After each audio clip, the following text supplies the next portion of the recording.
All right. This is Akeem Meets the G coming back with you with a podcast. I know that this is a new podcast. It's a different format. It's called Unfiltered and Unbothered. UB. You fucker, you bitch. However you want to take it, that's how it's going to be given. This is the only podcast where I speak my mind and I will not lose any sleep after. So, for today's podcast, first and foremost, let me just say hi to my viewers. That's coming from my two channels. Stories are good. I ain't gonna lie to you guys, I forgot it the first time. This is part where I had to do a retake. And then the second one, questionable reactions 25. There we go. Or questionable reactions after dark, however you want to say it. But regardless, I'm back with you guys with more energy, more opinions, and no restrictions. So, yeah, let's go to it. What we're going to talk about today is Thanksgiving football, hopefully. The best bets you can make to either help you get some money for Thanksgiving or get pissed off for watching the TV. We'll see how that goes. Then I'm going to be hitting you with some sports drama, political truth bombs, and entertainment chaos. Yeah. So if you're sensitive, you know what to do. Listen, I don't give a fuck. You probably need to get desensitized. And then if you're not sensitive, just keep listening to me. You already know what's up. These episodes are all for you guys. So let's go ahead and get into it. So let's go ahead first. My first thing I want to talk about is called the NFL is getting soft. And honestly, I'm tired of it. Honestly, there's flags everywhere. You can't hit high. You can't hit low. Can't breathe on a fucking quarterback. The NFL is turning into a two-hand touch league, like flag football. I swear on everything I love, players from the 90s will be watching this all day and be laughing their asses off. You can't sneeze on a quarterback, let alone even tackle them. And so what I'm saying is roughing the passer is now a defensive tax. It's not a penalty. That's one take. If you guys disagree with me on it, fuck you. I don't care. It's my podcast. I'm going to say what I'm going to say. Protecting the quarterback, it's cool until it ruins the game, right? So we're good when our quarterbacks are literally getting protected when the flags get thrown, where it was, oh no, he hit him too hard when we're winning. But then when somebody else's quarterback, it's like, damn, he's running the game for us, right? And honestly, the league does love the offense because it sells more, but they really don't care about the safety of the players. They just care about the bottom line of what they can make with keeping players on the field. Which, in all honesty, it's a catch-22 because honestly, I do like to see my main stars playing on the football field. I don't like the Baltimore Ravens if I don't get to see Lamar Jackson. That's the honest to God truth. I was okay with Brock Purdy leaving because you know what, Mac Jones? Who? Mac Jones? Who? Mac Jones! No, he kept getting hurt, but he kept playing. I think he was trying to fight for a contract, whatever. But yeah, I feel like the bottom line of the NFL, they care more about what they can make by keeping players in than actually protecting the players because they was getting concussions and committing suicide. Yeah, that's my take on that. So the next segment that I'm going to go into, and just to let you guys know, this sounds very scripted because I have a script now, kind of. It's kind of loose, kind of like my lips. I don't know. It's just a thing. The next segment is LeBron versus Jordan.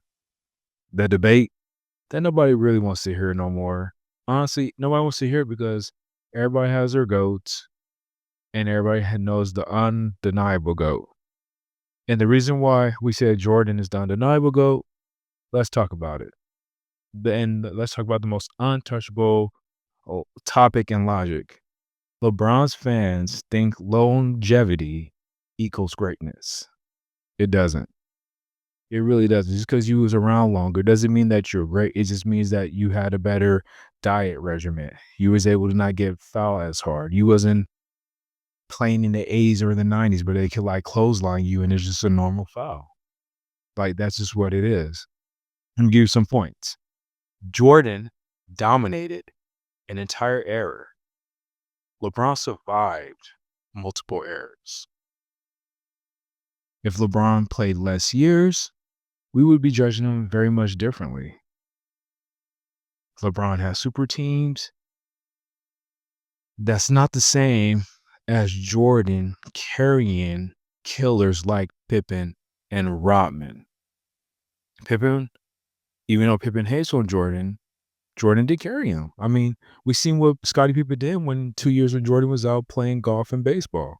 He got to the Eastern Conference Finals and lost against the Knicks. That's not saying much. Rodman had some chips with Detroit, but that's when Rodman didn't have a gold hair and he actually had a flat top and anything he was as weird. Like, that's just what it was. But Jordan made players better around him. LeBron already had Hall of Famers when he joined the teams that already had chips. So I don't really want to go to that debate because it's not, I don't really want to entertain. You know what? I got some things to say. I'm not going to sit there and I'm not going to take the debate no more. You know why? Because it's garbage.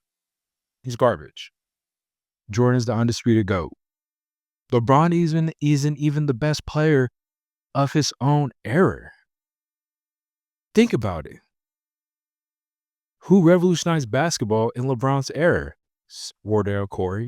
Wardell Stephen Curry, who has the only unanimous MVP, Stephen Curry, who went back to back in MVPs, Stephen Curry, who has legitimately more actual championships while LeBron was in his prime, Stephen Curry. And he did it with homegrown players. His first championship, Kevin Durant was like, oh my goodness, you whooped my ass.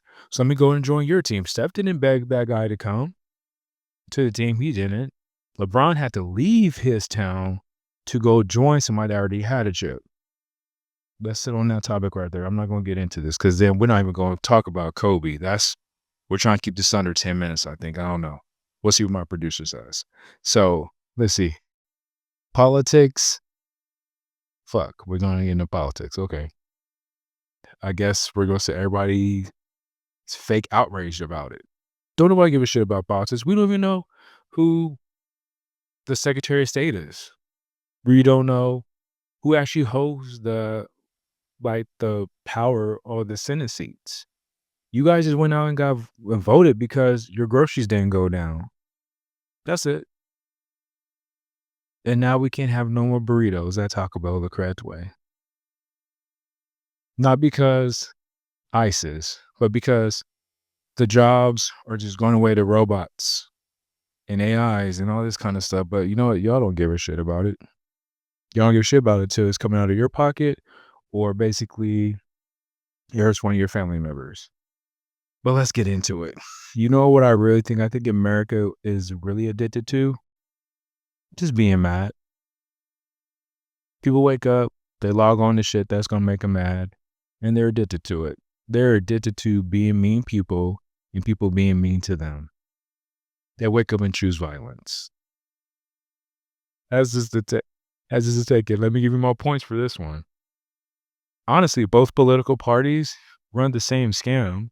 They make you scared, they make you angry, and then they ask for money. Point blank simple. Second point. Censorship isn't protection. It's just control. Third point. Celebrities only get hated for political opinions when it doesn't match yours. My take, I don't give a shit. Just stop being mean to humans. Make it fair for everybody and everybody earn their keep.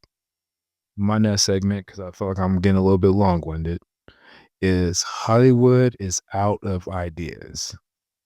You guys know what I mean by that? It's basically saying Hollywood makes way too many fucking reboots. Or they come out of the woodwork for like a part 5 of a movie that was like long gone, like 12 years prior to this. It's like they're coming and walking into the studio. It's like, you know what? Let's just bring back Clarissa Explains It All. You know, Melissa Joan Hart, you're the grandmother now of new Clarissa. You know, it's just crazy. You know, my points on this one, they're just remaking too many movies. Like I'm not gonna lie. I I'm for the hype. I wanna see Gremlins Part 3. I'm I wanna see Toy Story 5. Shit. How did Woody come back? When I seen the trailer, I just want to know how he came back. And honestly, how they play on us is they're trying to bring back the nostalgia feeling of or the feeling of, wait till the next episode. But instead of waiting a week later, we wait 2 years later to see part two of something. I'm talking to you, Marvel. You fuckers. I'm talking to you. You know what you did. So let's go on to the next check before I get really upset about this. Let's go on to Thanksgiving football bets. So really, really just quick. First point, the lines will be good until they don't look good. Here's your betting angle. Your first half, bet on the money line on the Lions. It's always safe. The second half, dumb fuckers will collapse on you. Live bet on the underdog. Giving you money right there. Because you know why? Detroit on Thanksgiving is that cousin who promised you to clean and promise you to clean up the house and promise you they are clean, but they show up smelling up like weed and drama. You think it's cool until it's like an hour later when you want to do karaoke and they went around to the park to smoke a blunt or something like shit like that. So bet them in the first half, don't do the second half. I think the next game is going to be Kansas City versus the Cowboys. The Cowboys literally is America's biggest catfish.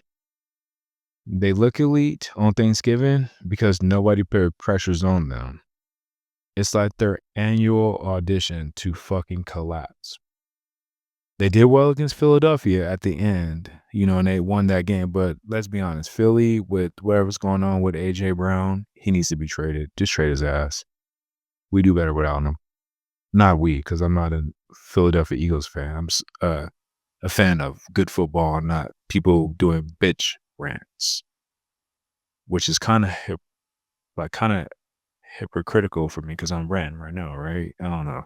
But so your betting angle on this game, the Cowboys will cover the big spreads at home. But please do not trust them in a tight game. Just cover the spreads. CeeDee Lamb's receptions and then Pollard's yards. That's what you want to do. Then we're going to go into our night game, which I believe is Cincinnati and Baltimore. At this point, everybody's tired, everybody's full, and nobody gives a fuck. So I'm just going to be quick. Take the under, take the running back rushing yards, and take the kicker props. Boom, boom, boom. Baltimore's going to win. Simple. On another note, let's go over to NBA holiday week picks.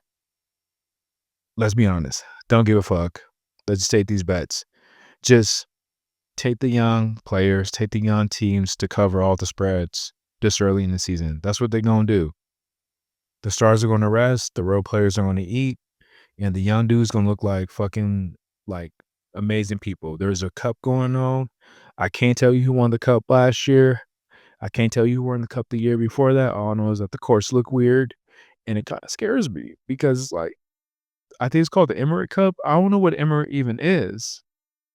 It makes no sense. Like, what the fuck is the Emirate? Whatever. Forget it. Final take on the sports bet. There's no actual real betting, you guys. Vegas does not predict the games. Vegas influences the game. When the spread looks easy, they're basically telling you it's a setup. You get suspicious late penalties, missed extra points, inflated injury reports, and trap lines. Everybody bets on it and loses. How James Harden end up scoring 20 points in the first half of a game against like the Kings or something like that. Y'all got to like tag me on this one. But his cover was over 20.5. He only scored one more point in the second half. And this is James Harden with no Kawhi Leonard. but he couldn't even score a bucket in the second half. I don't know, you guys. I do not know. But what I do know, I do appreciate you guys listening to me. If you agree with me, good. If you didn't, even better, because you're still listening and you landed to all the way to the end of this podcast. I'll be back with more takes, more bets, more opinions nobody asked for, but everybody needs. I guess I'll see you guys on the next episode, and good luck on those Thanksgiving bets. Don't lose your money, and honestly, eat well. And if you can't eat well, that's good. That means you're doing all right in life. And if you are doing all right in life, feed the homeless or feed people that's not eating well. Because it's really hard right now in this economy for certain individuals and people just trying to like survive.